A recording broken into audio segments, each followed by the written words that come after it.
포항지진정보조사단의 발표 후 여러 의혹들이 불거져 나오고 있습니다. 포항지진을 촉발했다는 지열발전소의 건설 과정부터 문제점들이 속속 드러나고 있는데요.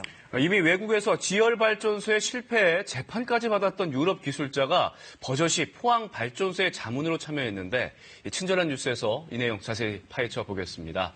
자, 우정아 기자, 외국에서 지열발전소에 실패했다는 사람이 포항에 와서 과연 어떤 역할을 한 겁니까? 네, 우선 문제 인물은 2명입니다. 어제 이 시간에도 전해드렸듯이 스위스의 바젤 지열발전소는 지난 2006년에 물을 주입한 후 며칠 만에 규모 3.4의 지진이 일어나서 결국 3년 뒤에 폐쇄됐습니다. 이 바젤 지열발전소 개발을 총괄하거나 자문한 두 사람이 포항 지열발전소의 건설에 참여한 겁니다. 한 명씩 볼까요? 우선 이 발전소의 개발 총책임자 마커스 헤링이라는 사람입니다. 또 다른 사람은 로이 베리언데 바젤 발전소에서 자문 역할을 했습니다.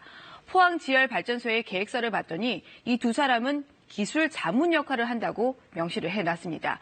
이들을 위해 책정된 예산은 2억 2천만 원이었습니다. 바젤 발전소가 폐쇄된 이후 포항 발전소가 들어선 것을 감안을 한다면 스위스에서 무리를 일으킨 기술을 우리나라가 간접적으로 들여온 셈입니다. 특히 스위스 발전소의 총책임자였던 헤링은 스위스에서도 지진과 관련해 기소돼서 재판까지 받았지만 판결이 나기 전인 2008년에도 제주에 지열발전소를 짓겠다며 국내 회사와 개발 협약까지 맺었던 것으로 드러났습니다.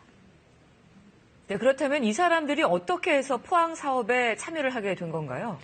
네, 우선 두 사람을 자문으로 위촉한 국내 회사가 있는데요. 우선 이 회사는 두 사람의 역할이 미미했다, 이렇게 주장을 하고 있습니다. 또 이들의 평가를 맡은 에너지기술평가원은 입장을 내놓을 수 있는 상황이 아니라면서 답변을 내놓지 않고 있습니다. 사고는 일어났는데 이 두 사람이 어떤 과정을 거쳐서 선정이 됐나, 또 정확히 어떤 역할을 했는지 시원한 답도 또 책임지는 곳도 없는 상태입니다. 스위스 말고도 독일에서도 지열발전소가 중단이 됐다는데 이 독일 발전소 사업에 참여한 업체도 포항에 참여를 했다고요? 네, 지난 2007년 독일 란다우시에서 지진이 일어나서 지열발전소가 가동 2년 만에 멈춰섰습니다. 이 사업에 참여한 베스텍이라는 업체가 있는데요. 이 업체도 포항 지열발전소에 참여한 것으로 확인됐습니다. 이 업체를 소개하는 문건을 보니까 포항 지열발전소의 시추 작업을 관리, 감독하고 있다고 설명을 해놨습니다. 문제 더 있습니다.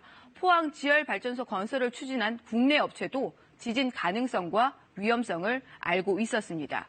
국내 업체 대표가 쓴 논문을 보니까 스위스 바젤 지열발전소의 위험성이 과소평가됐다고 해놨습니다.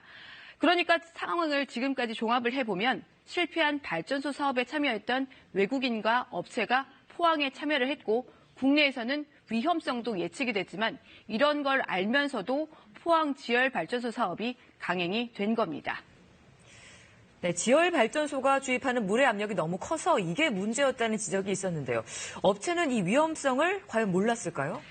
네, 포항 지진은 지열발전을 하면서 지하에 주입한 높은 압력의 물이 주변 단층에 영향을 줘서 촉발된 것이다, 이렇게 정부 조사단이 밝혔었는데요. 그래서 물의 압력이 얼마나 높은지 내부를 살펴봤습니다. 음파를 써서 재구성한 영상인데요. 관 곳곳에서 크고 작은 균열이 발견됩니다. 지하 1,500m를 지난 곳에선 지름이 8cm나 되는 큰 구멍도 확인됐습니다. 이런 힘은 강철로 만든 관이 손상될 정도로 수압이 매우 강했다는 걸 보여줍니다. 이와 관련한 조사단 설명 들어보겠습니다. 물이 잘 안 들어가는 부분은 압력을 이제 높여야 그런 흐름이 만들어지니까 그 압력이 거기까지 이제 높아진 걸로 생각합니다. 네, 왜 이렇게 강한 압력의 물을 주입한 건지 사업자인 넥스지오는 아직까지 답변을 내놓지 않고 있습니다. 네, 앞으로가 더 문제가 될 듯 싶은데 이 스위스 바젤 지열발전소가 폐쇄가 됐지만 이 지역에는 여진이 계속되고 있다고 들었습니다. 그렇다면 포항은 앞으로 어떻게 되는 걸까요? 네, 스위스에서는 지열발전소가 폐쇄된 이후 10년이 지났지만 여진이 여전합니다. 이미 지열발전을 하면서 단층을 건드렸기 때문에 지진이 계속될 수밖에 없다는 게 전문가들 견해입니다. 땅에 뚫어놓은 구멍을 막거나 또 물을 뺀다고 해서 이미 촉발된 지진을 막을 수가 없다는 겁니다. 그래서 전문가들은 포항도 안심할 수 없는 상황이라고 하는데요. 지열발전소의 영구 폐쇄 제한이 나오는 이유입니다. 친절한 뉴스였습니다.